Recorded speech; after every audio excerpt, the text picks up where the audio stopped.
Introduce yourself to the Jamaican people. My name is Nader Dos Santos. I'm the coach of Montego Bay United.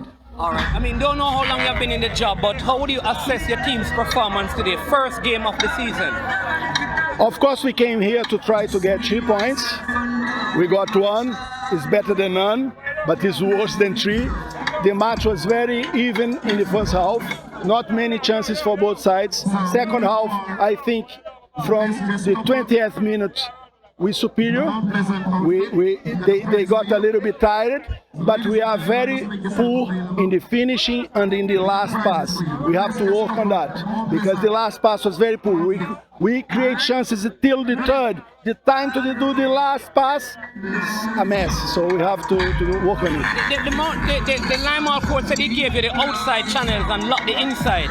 Did you change your strategy at any point to kind of take advantage of that? Yeah, the problem is when we got the wide side, the crosses was horrible. And then how can we do? It was a problem then. We have to work on that. We have done that, we have trained that, but we have to do more. All right, thank you so much, coach, and all the best for the rest of the season. Thanks a lot. All right.